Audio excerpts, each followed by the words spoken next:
I was having experiences from when I was very young, age maybe 3 or 4. Probably about 3, I remember memories at that time of seeing the spirit people and asking questions. And as I grew up, I often seen them and felt a presence. But it was really in my teenage years that I realised that not everyone. Today's guest is Karen Docherty. Karen is a psychic medium.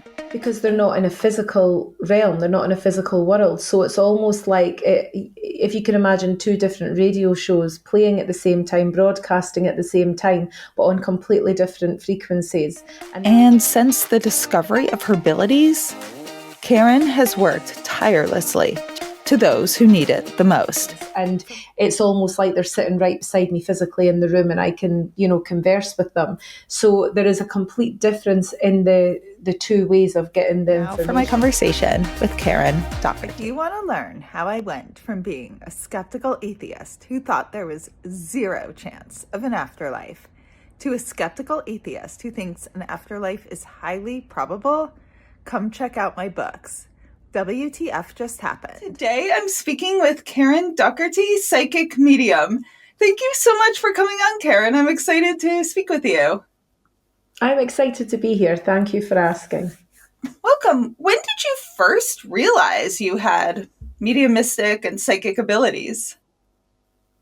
I first realised it properly when I was in my teenage years, but I was having experiences from when I was very young, age maybe 3 or 4.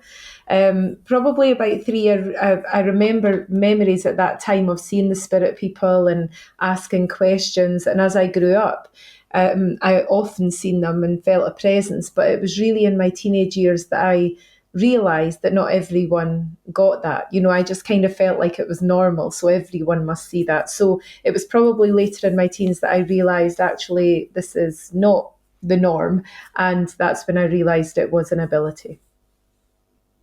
How did you realize it was not the norm? Just by speaking to friends and family and saying things. Like, I used to really get messages and communication for friends at times, just spending the normal time with them and then suddenly realising that their grandmother was standing beside them, or giving them a message and saying, this is what I'm getting for you. And they would always kind of be like, oh, okay, and they're the ones that kind of made it, that's not normal, like that we don't get that. So I started to realise actually from that age, I would probably say 13, 14, that this isn't what everybody does. And also at that age, I was already invested in reading mediumship books. I remember at the age of 10 buying a book of a medium over in England, and reading her life story. I was just so fascinated by it. So it was there the whole time, but it just took a little bit of realisation. Were there medium abilities in your family, or how did you realize this was mediumship and that it was something real was happening?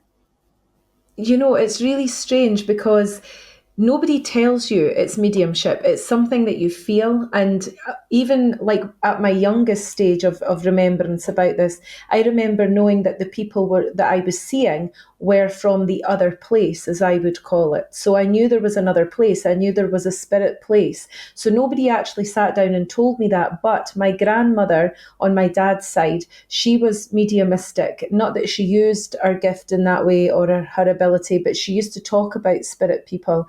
And when I used to tell her things, she'd say, oh, yes, the dead don't harm you. And she just made it very normal and natural. So I kind of grew up knowing for sure there was a spirit world. And like I say, because I read up on it and followed mediums work and things like that, I just inherently knew that it did exist. And was there a time where maybe the first time it was highly verified, where you were like, wait, there's no denying because that checks out? Yeah, I think that came when I would say things to people, friends and such like, and it was information I couldn't know. And they would say, how did you know that? Or where did you get that from? And that's when it started to really dawn on me that I am receiving this information. And later, when I started to develop that ability, I sat in what we call a home circle, which is a development group. And the minute I sat down, I just suddenly felt like I was home. I just knew that what I was getting was correct information, and it was from those in the other world. Interesting. So just like was consistent, a life of getting things verified. And it sounds like you were in a community that was open to it, though, that at least was respectful and not telling you, oh, you're crazy. Or did you discover you did have pushback as well? Yeah, definitely. I mean, my grandmother, like I say, she was very normal about it. She was just like, yeah, that's fine. My mum and dad didn't really take too much notice. I think they thought sometimes it was just a bit strange. My mum used to say, oh, I think we got Karen from the moon. She just knew that I was different to my sisters, but she didn't know how. So she used to say I was from the moon because I was always taken with nature and the moon, and I was fascinated by things. And I just think that my parents just kind of thought I was a little bit different. But my grandmother used to say Karen always brings spirit with her. So she clocked onto it early. But outside of that, within the community, school, work, all of that kind of thing, yeah, you got pushback. There was people that thought you were just a bit strange, or would say to me, it's rubbish, or, and to be fair, I didn't really openly talk about it in those years because I knew that people didn't know what to see in that, and I didn't want to appear so different to anyone else. Yeah. I think most mediums seem to say they kind of hide it during their teen years. And, it's an age, I guess, where, there's so much judgment at that age and everyone kind of wants to be like everyone else. Yeah, So you want to fit in. what? You want to fit in with your peers and fit in with your friends. And if you're too kind of seen as too like off the wall with something, you know that's going to be a talking point. Right. Definitely. And what does it even feel like when you get information? How do you experience it? It feels amazing to me. It feels like I'm home. So when I'm making that connection to the loved ones in spirit, or my guides and helpers, for myself and my own development, it just feels like it's my true connection. It's where I'm supposed to be. And it just feels very, very real because it is. And when I'm communicating for other people, when I'm giving readings or, doing events and things, it really is quite euphoric at the end of it. You do feel like that was amazing that granddad in the spirit world was able to tell me everything that he did, or that mother in the spirit side got all of that information to me. And I get amazed by it as well. It's not like I ever take it for granted. It's something that I always thank spirit for, and it's always something that I'm in awe of myself. So it feels quite amazing. It is tiring, it is exhausting at the same time, but so is any type of work that you're putting everything into. That's a good point. That really is because, yeah, I know my career, I both love it, but it also can be draining and it's, this and then, just a business. So, how do you see, is it like, I guess the terms used in this world, like clairaudient, where you hear, what types of ways do you get the information or methodology or? Yeah, you're right to mention the clairs. It's all of those. So clairaudience is clear hearing, clairsentience is clear feeling, and clairvoyance is clear seeing. Claircognizance is a clear knowing. So all of the above are used in the communication. So sometimes I will see spirit, not with my physical eyes. I'll see them with my what I call my spirit eyes or my spirit ears, and I'll feel every part of that. So everything works in conjunction with one another. And I know that some mediums you'll hear say they're mainly clairvoyant or they're mainly clairsentient, but really we all use every part of it. Sometimes we have a stronger faculty than the other, but they're all used. And it's so that the spirit world can communicate as quickly as they can, because it's a very hard thing for spirit to do, is make communication from the other world, and it's not like picking up a telephone. So they have to use the time and on that frequency, that vibration, as quickly as possible to get the information to the medium. So they'll use every way they can do that. Now, why is it so hard for them? Because they're not in a physical realm, they're not in a physical world. So it's almost like if you can imagine two different radio shows playing at the same time, broadcasting at the same time, but on completely different frequencies. And that's what it's like. The energy is different. So when I tap into the spirit world, it's a very, very fast vibrational energy. It's very fast. I don't even know that the human mind can perceive that properly. And so I have to, as the medium, what my ability is I'm able to speed mine up and they slow theirs down as well. And in the middle, we call it the blending, and that's where the information is communicated. So they have to work hard at doing that too. That makes sense. I mean, two different dimensions. I liked your explanation of almost like two different radio stations. And now, from what I understand, also, I know we've talked about this a bit on the podcast, but it seems to be a little different for everyone. So there's a difference between psychic information and medium information, correct? Yes, that's correct. Yeah. So psychic is, what's it like? Yeah, psychics more, every one of us here are psychic. So when because we come from the spirit world and we're born into the physical sense, then we have our psychic ability that we have in the spirit side, right? So it's a mind-to-mind communication. So some people will call that intuition, some people will say sixth sense, some people will say they've just got a hunch about something. All of that is their psychic ability. Now, some people can develop that to work with it. Some people will just develop it for themselves, and some people won't even be aware of it. It's just the way it is. So that's a psychic ability. Now, every one of us is psychic. So psychic means I can tune into the person in front of me, or I can tune into a situation that's in the physical side of life and read that situation using my psychic ability. Mediumship is about connecting with those that have crossed over. So your ability then is taken to the spirit side of things. So it's a much different way of having that ability. So that's where they say psychic and mediumship is different. So how do they feel different for you? Do they feel different? What is it like? It does feel different, and it's quite surprising because when I first started my development, I didn't really, at that point, it was just like I was opening my mouth and saying what I got because I didn't understand where it was coming from, and I just knew the information. So when I started to actually break that down and understand the mechanics of my mediumship, I started to realise that it felt very different. So when I'm working psychically, although I'm still gaining that information and tuning in and tapping into that, it feels very static. It feels like it's just information. When I'm communicating with loved ones through my mediumship, they're very much alive. It's a huge energy. It's a huge presence, and it's almost like they're sitting right beside me physically in the room, and I can, converse with them. So there is a complete difference in the two ways of getting the information. Now, you said before too that everyone, all of us actually have psychic abilities of varying degrees.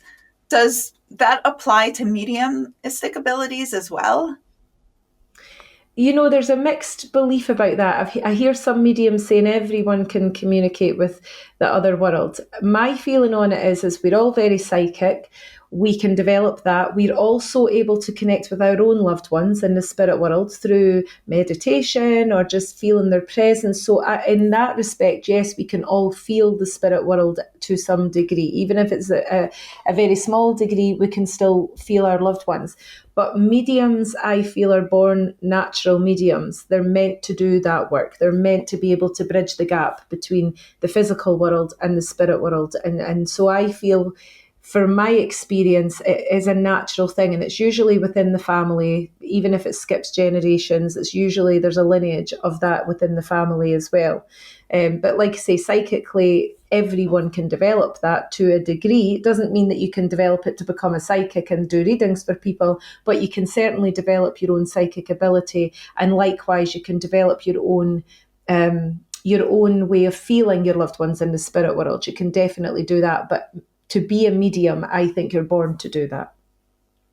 That makes sense. And I think most of us just really would want the abilities to talk to our own people, not really to do it for a career. Seems like that makes sense. It's very specialized, people born that way. But I would say 100% of the world would want to talk to their loved ones and feel them Absolutely. around.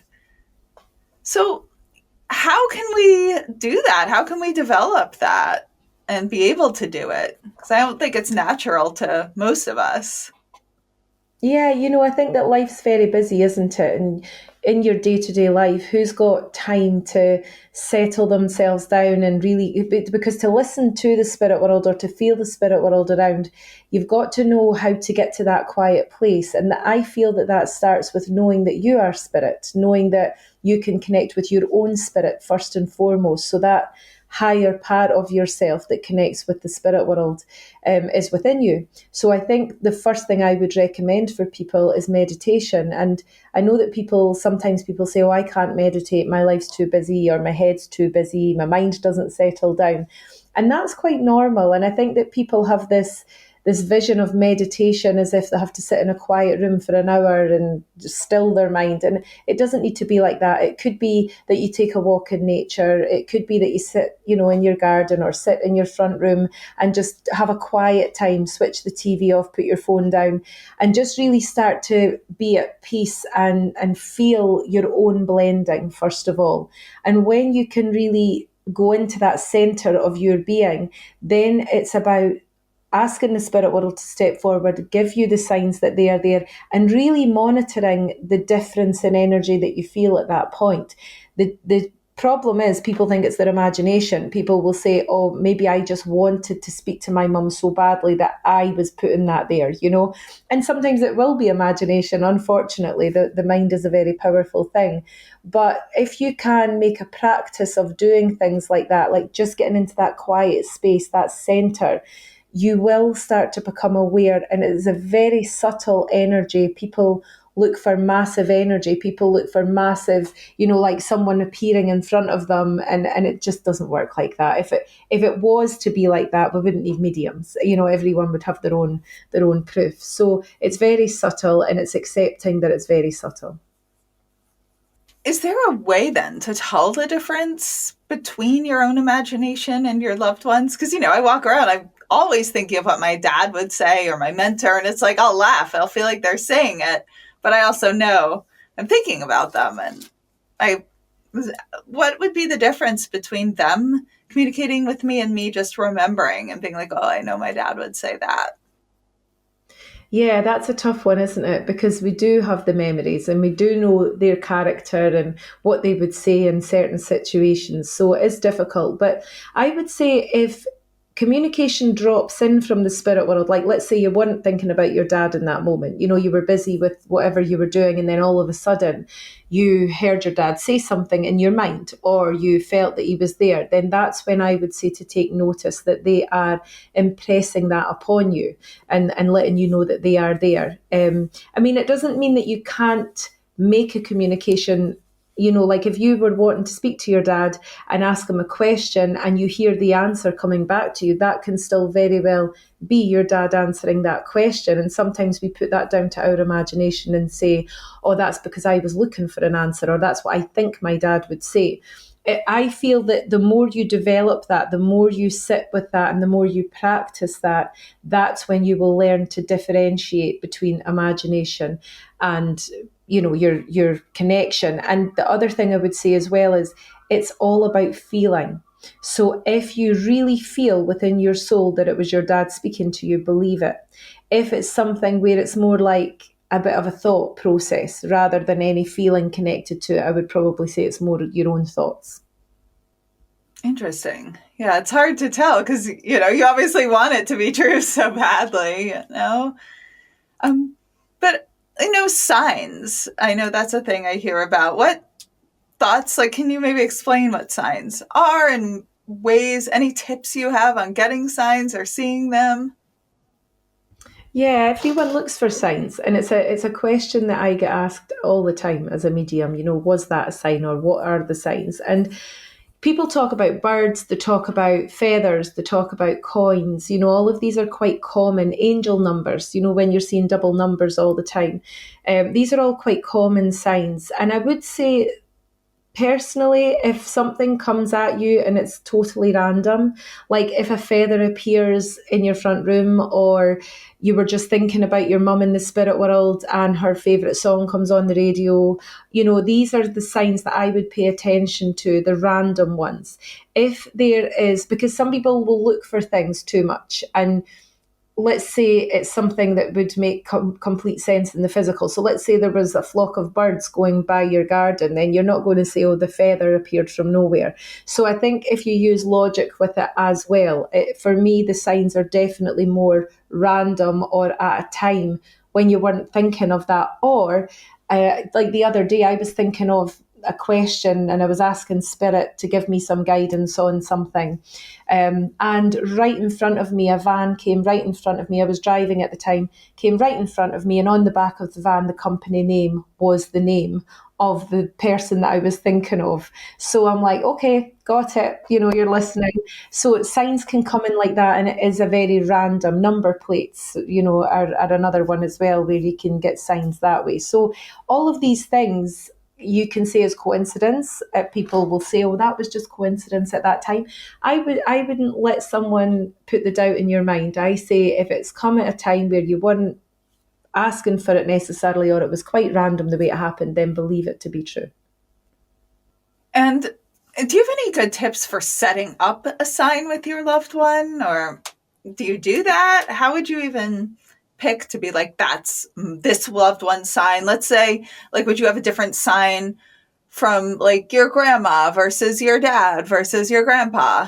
Like, how is there Yeah, some way you would do that? you you might find that happens anyway. I mean, I don't know that I'm a big believer in saying to someone before let's say someone's going to pass over.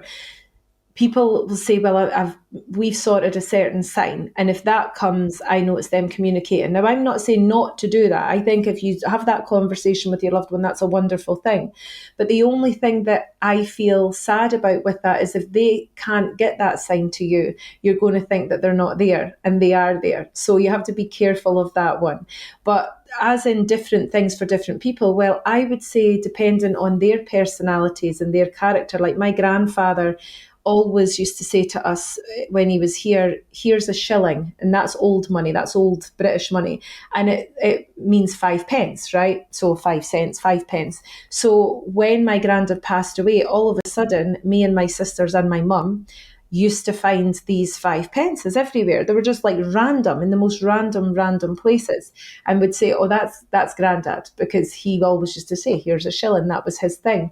Whereas my grandmother, she always had this very strong perfume, and we didn't actually know what the perfume was, and we only met her twice in our life because my mum was fostered, so she didn't know her mum, but we met her twice when my mum was an adult, and would just remember the strong scent. And after she passed away, sometimes the house would be filled with that scent. So we knew that that's her. So I think everyone will have their own way of communication, because they will play on your memory of them. They will use reference that you would understand so that you know that it's them. Right. That's good. Yeah. It's because sometimes it's hard. You're like, okay, well, this is supposed to be a sign, but who would it be? I like that. Now, I know that you said you sometimes, as I guess is typical of psychic, you'll get information about the future. What does that mean? Like, is it set in stone? Is it changeable? Yeah, I think that our paths are to a degree predetermined with some things, meaning the people that come into our lives, the choices that we get given in front of us, the opportunities. We all have free will. So there's no set pattern. Like there's something that might be happening in our life, or something that we are maybe supposed to do, but we have the free will to say yes or no. So let's say someone comes into your life and you enter into a relationship with them, and the relationship ends up not being the relationship that you hoped for. That person was still meant to come into your life. It's up to you then to find the power to differentiate what's for you and what's not for you. So things will come in our lives that way, and we still have to make the choice. But as far as a medium or psychic picking up the future, we will definitely pick up the potential for things. Like I will say to clients all the time, oh, I can see X, Y, and Z happening by June or September or whatever it might be. But it still depends on the person's choice. That's not set in stone, because dependent on what their choice is, that might not happen. So a medium can only pick up on the potential for what's there. And quite often we will know as well psychically what that person's going to choose to do, but we are not allowed to influence their life. I always remember a woman coming to see me years ago, and she couldn't make her mind up whether to marry the man she was with or not. And I could see the wedding, I could see that it was there, the potential for it was there, but I also knew that she's not, this isn't the right road for her. But I couldn't say that, because I'm not allowed to influence that woman's life. I've just to say, well, the choice is, and the wedding is there should you want it, kind of thing. And I do know that she married him, and I do know that then they divorced quickly after. But that was obviously something that she had to go through in her human life, because we have to also remember that we are evolving all the time and learning from every situation. So as much as something can be set in stone, as in the medium picking up on it, it doesn't mean that it will go to plan. Now, you said you're not supposed to influence anyone's life. Is that like your personal values? Is that something that's coming from, your guides or spirits or whatever?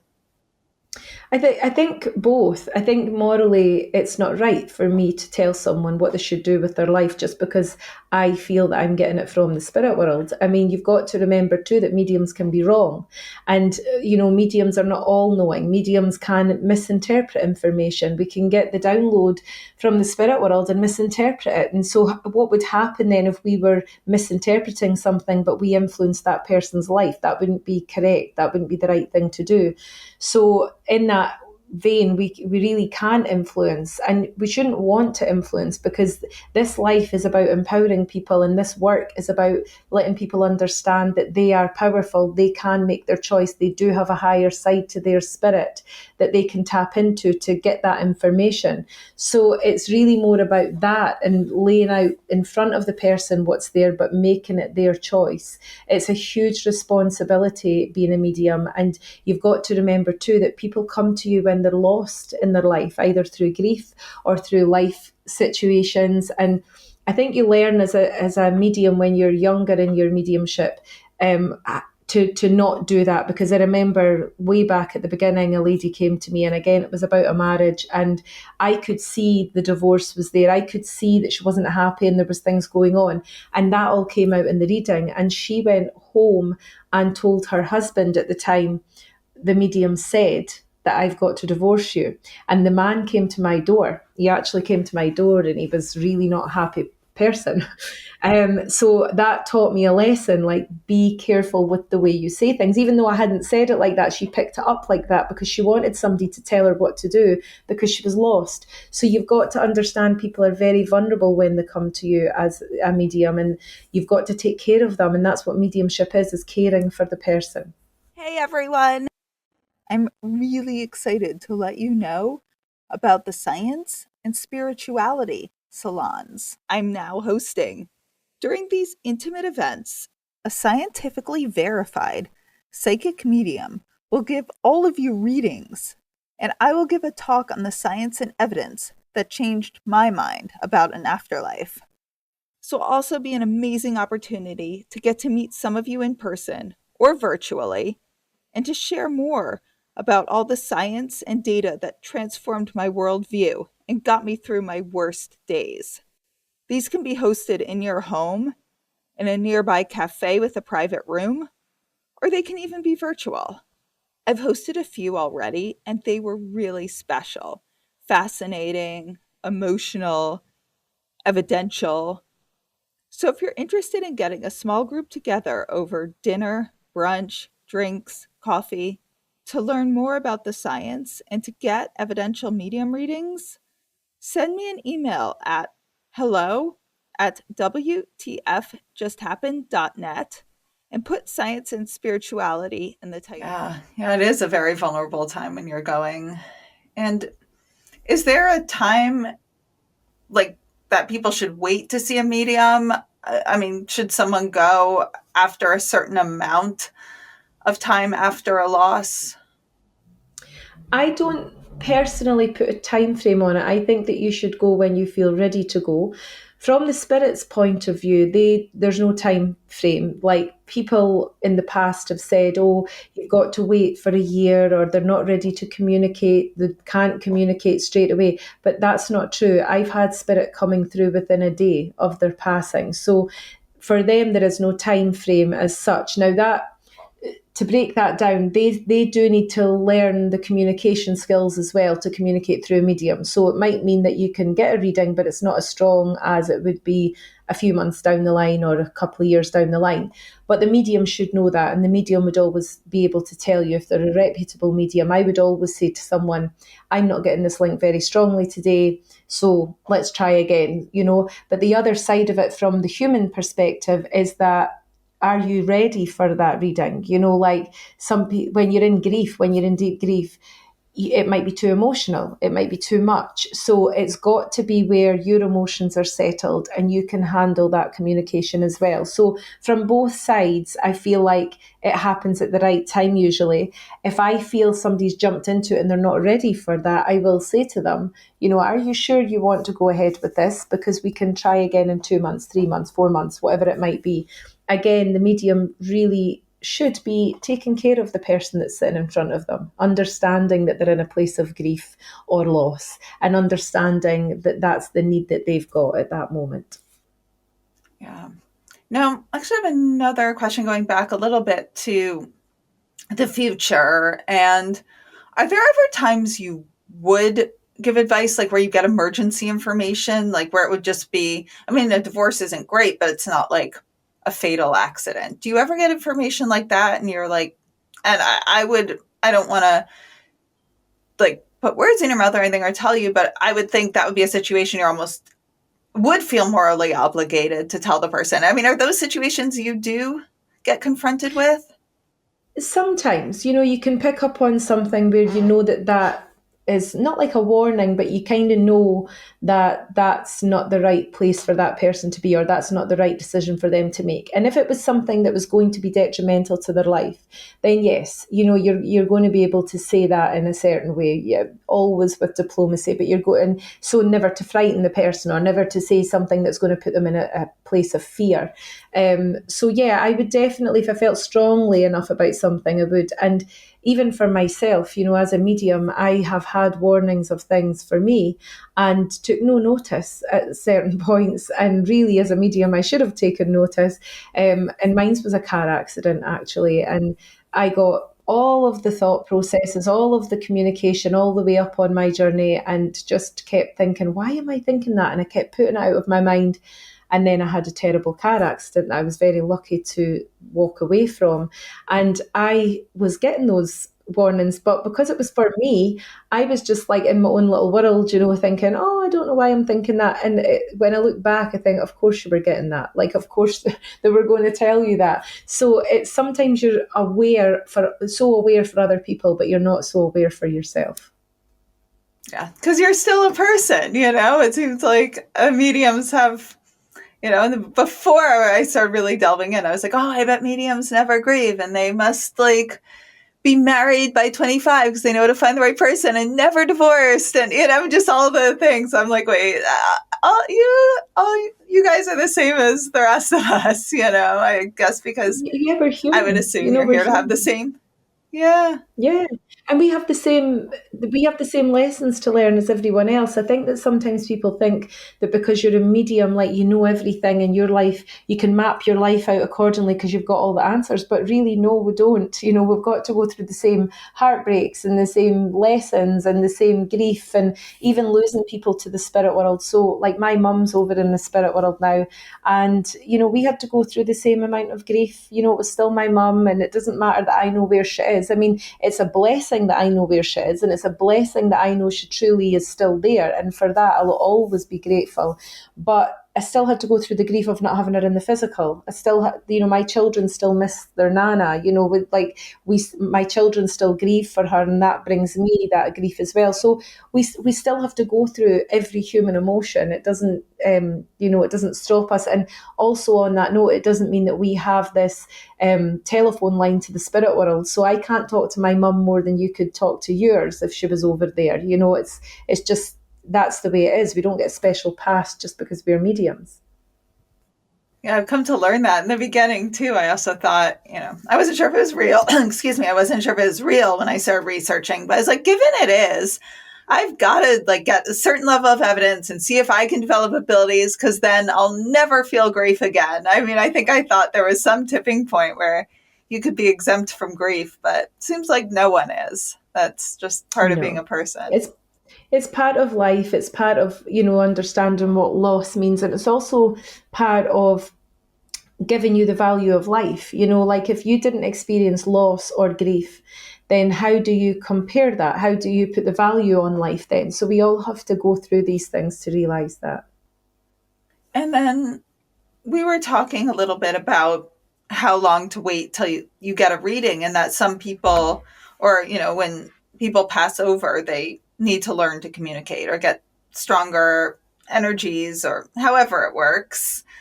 Have you noticed, are there some people that are just much better communicators? Like, would someone who was a medium here be so much better when they cross over?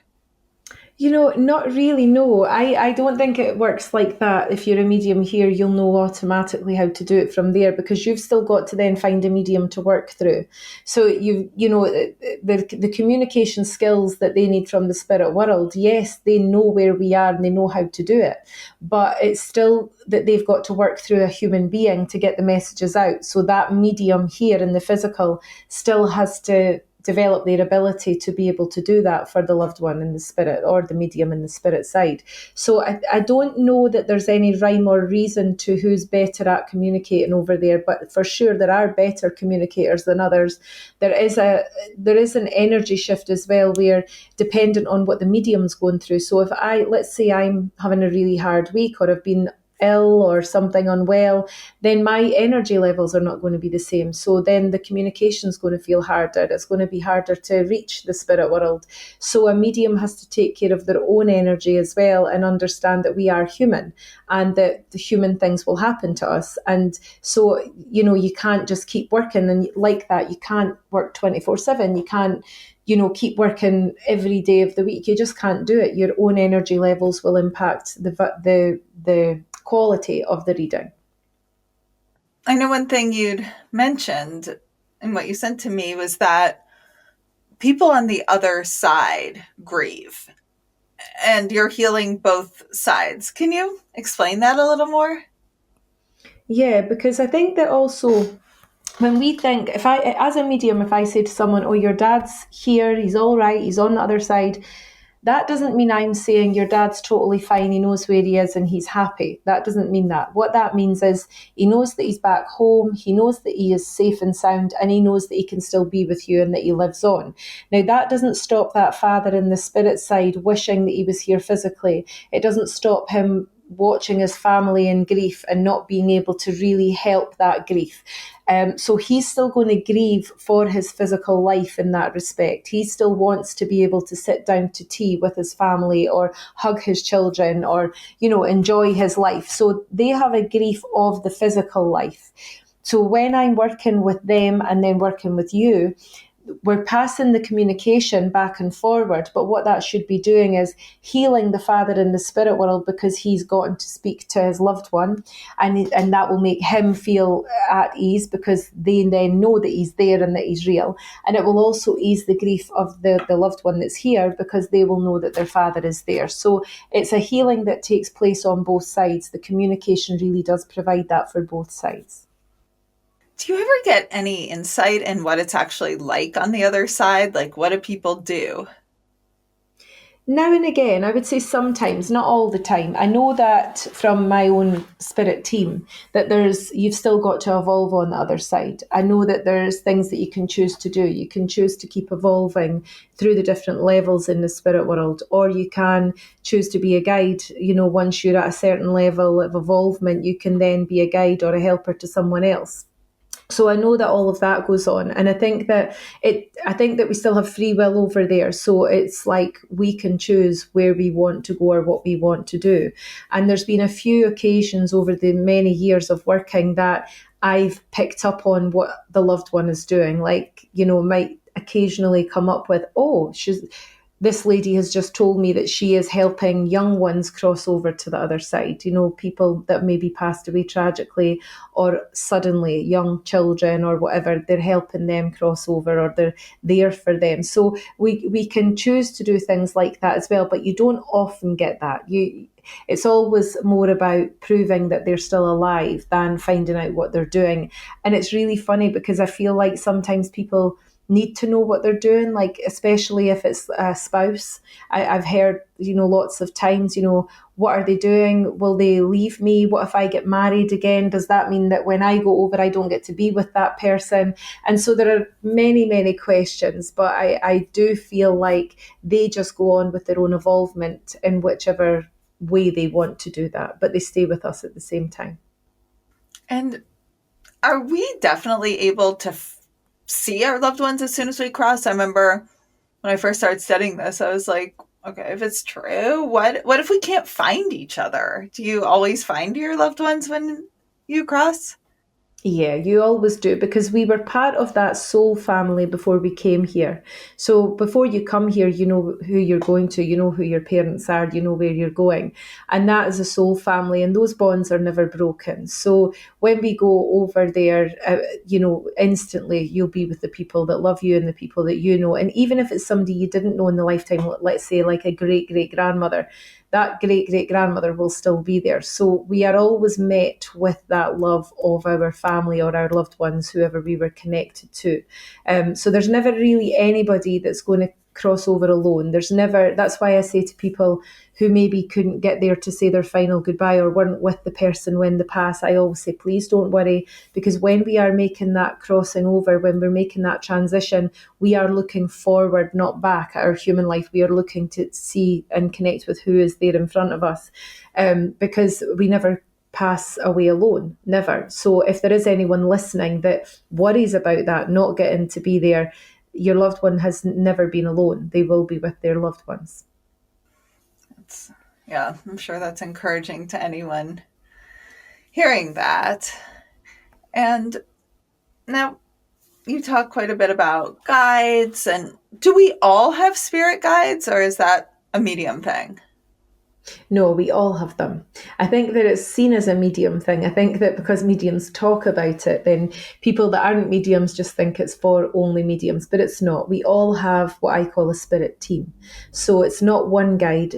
There's many different guides throughout your life that will come in and out as you develop. It's like saying a year one teacher will be there in year one, a year five teacher will be there in year five. Different teachers will come and go dependent on what you need at your stage of development and evolvement in your life. And I'm talking about your human life, not mediumship life. So we all have this spirit team behind us that we can ask for help, we can ask for guidance, but we also have our higher self, which is that part of us that's still very much connected to spirit. It is spirit. And we do have answers and knowledge there if we choose to tap into it. Some people will just call it your inner voice, but sometimes I think what happens with us is that we don't really want that answer. We might know that something's not good for us, or we might feel like, I really shouldn't be making that decision, but I want to make that decision. And that's the battle between the ego and the spirit. And then afterwards, we always say, I knew I shouldn't have done that, or I knew that was the wrong thing to do. And it's just because it's a lesson, it's the only way we can say it. But that inner voice that tells you initially that's not for you is your spirit talking to you. So we can all kind of tap into that as well. Right. Who are our spirit guides? Are they like great grandparents? Are they people who used to be human? Or who are they? So our guides are never our loved ones. So I always like to say that our loved ones kind of become our guardians. Like they're always there, but if dad's over in the spirit world, then he's still your dad. You know, he doesn't suddenly become a guide. So I would say he becomes like your guardian. He wants to watch over you and he wants to help you in life. But our guides are kind of assigned to us before we come here in many ways. And usually guides are souls that have evolved and developed over in the spirit world. Now, sometimes they have walked this earth, but sometimes they've never walked this earth. Sometimes they're spirit guides. They're from the higher realms.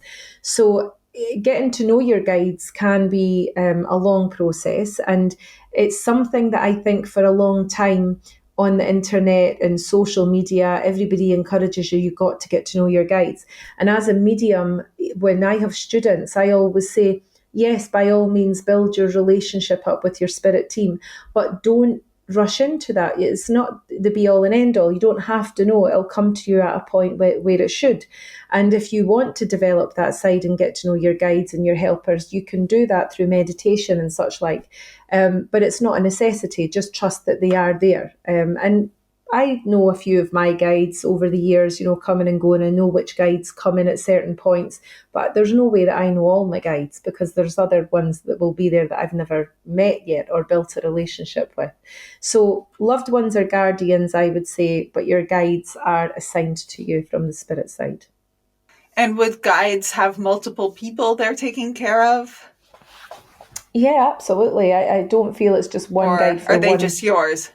No, I think that they'll be guiding others as well. You know, I don't feel like it's one guide for one person. I feel like they can guide as many as they choose to.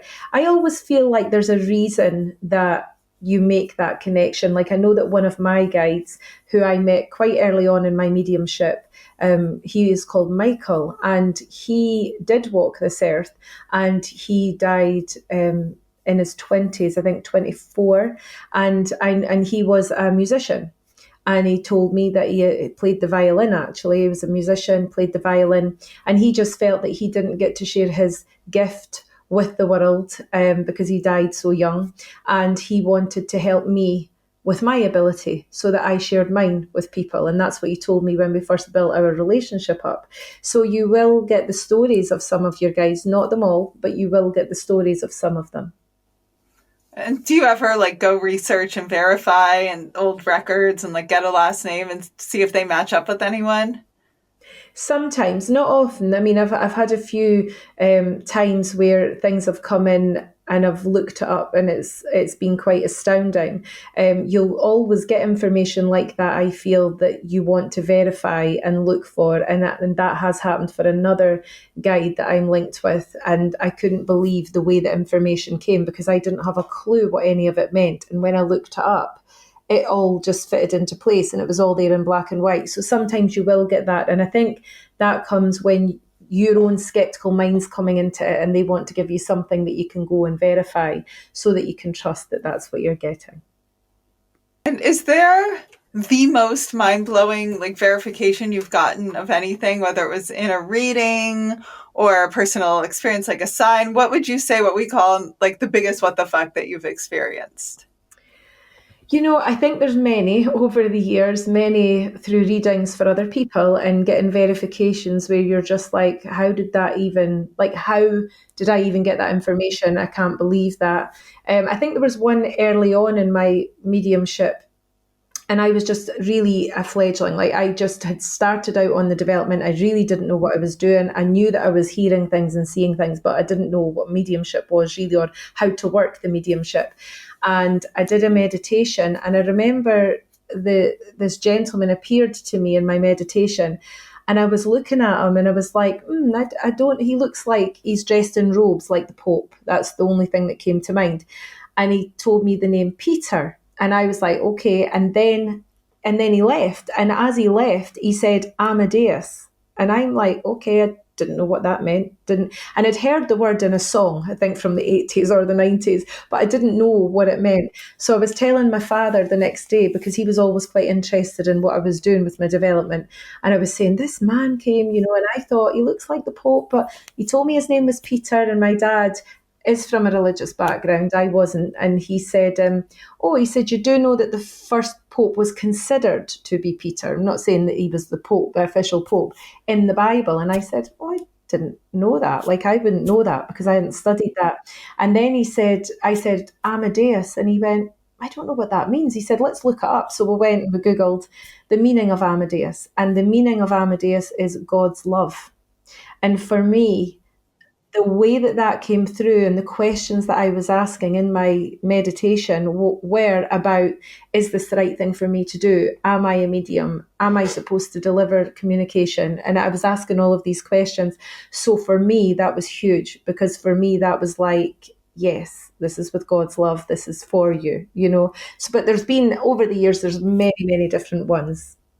Yeah, it must be very satisfying, or very, I don't know. I just still get mind blown when I see this work. I'm like, oh my God. I mean, it's really, I will kind of refer to it as the most amazing science we're able to see, because I can't just go, fly out into deep space. I mean, no one can. It's just the most remarkable stuff we actually have access to that kind of just blows me away, hoping we just I agree. And I research think it.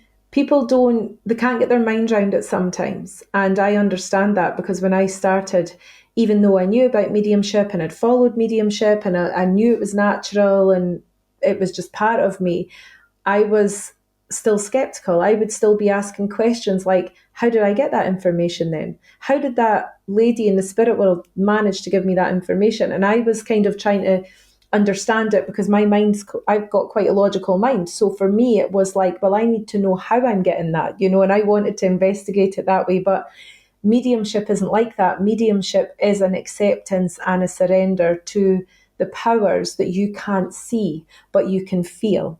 So when I started to learn to surrender rather than ask questions, it just became so much more intense for me, and such a bigger connection for me. And going into that connection really is my life now. It's like, if I don't have that connection, I would feel lost. I know there's been times in my life where, let's say moving house or stressful times, divorce, I've been through all of that. And I was, the one thing that kept me there was, I just need to connect with spirit today. And as long as I connect with them, I'm fine. It just keeps me balanced.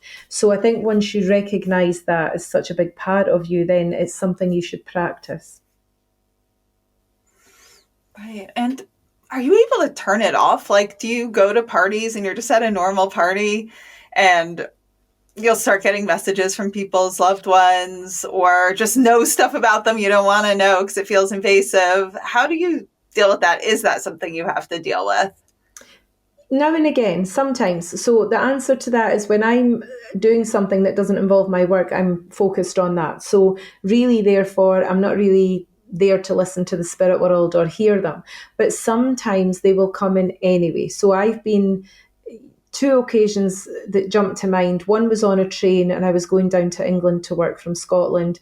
And the woman sitting across from me on the train, I could feel her husband in the spirit world. And he was talking to me, and he was telling me that her name was Margaret, and that I had to tell her that he was there. And I kept saying to him, I can't approach a stranger and just start telling her these things. So I said to him, if you want me to do this, she needs to open the conversation. So in the next 10 minutes, the woman said to me, oh, hi, I'm just traveling down the road. And she was chatting away. What are you doing? I said, I'm going down to work. And she said, what do you do? And I said, I'm a medium. And she said, I love mediumship. I absolutely love it. And I said, well, is your name Margaret? And she said, yes. And I said, I have got your husband here, and he's been quite insistent that I talk to you. So I gave her like this reading on the train, and it was quite apt because he'd only passed away 6 weeks before, and he was worrying about her, and she had been up in Scotland closing their business down and stuff. So that all came out in the reading. And when she got off the train, she was like, I can't believe that happened. I'm so grateful. It's, made a difference. And it was nothing to do with me. It was to do with him being insistent on passing that on. But on another occasion, I was at a massive concert in Scotland. It was Barry Manilow, actually. And my mum loved Barry Manilow, so we used to take her to the concerts. And I kept hearing this gentleman communicating with me in the middle of a massive venue, telling me that his wife was in front of me and that he had lost a leg before he passed over. He'd had an amputation, and I had to tell her, and I couldn't possibly, in the middle of like a massive concert, say, excuse me, I've got your husband here. So sometimes I'll still pick up on things, but I can't really pass it on. Other times, randomly it can happen, but it's only if the setting is right and it should be passed on. Yeah.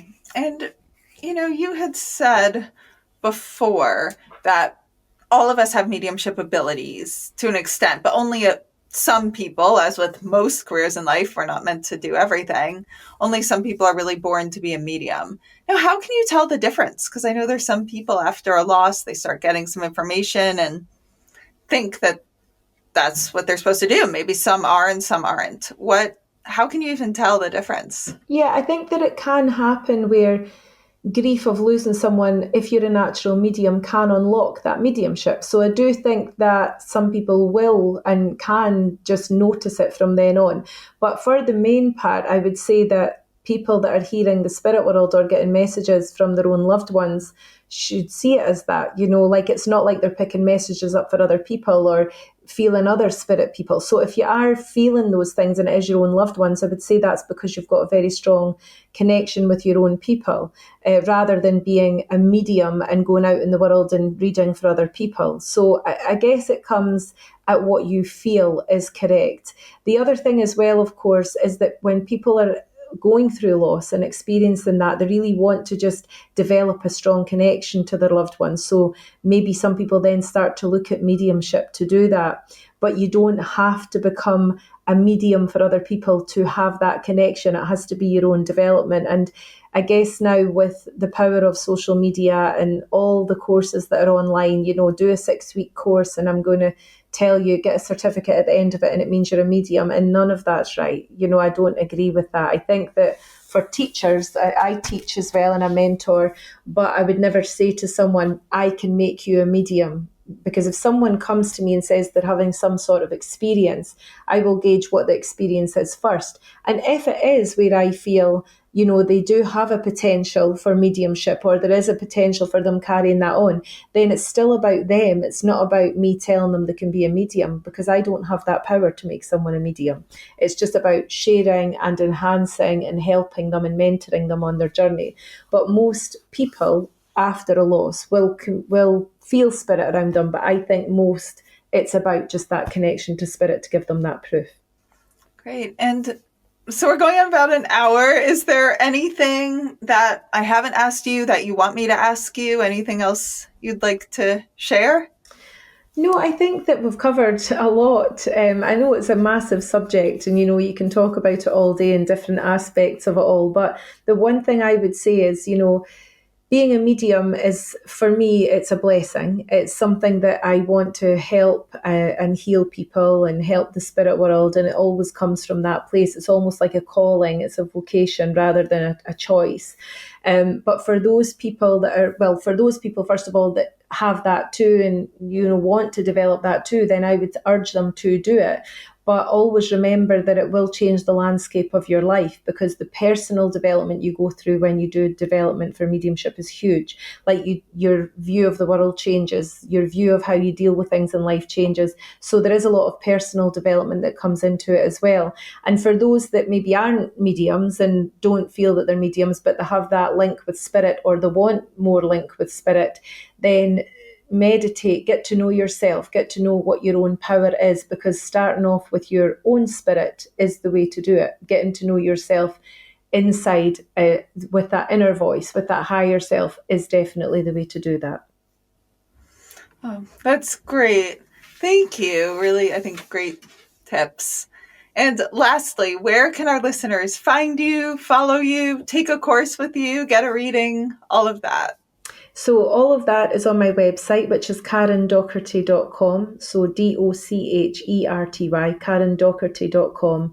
Everything's on there. All my podcasts go on there. All the information about mentorships, readings, everything you can find there. Great. And I'll link to that in the show notes. Thank you so much, Karen. I really enjoyed speaking with you today. I enjoyed it too. Thank you so much for inviting me.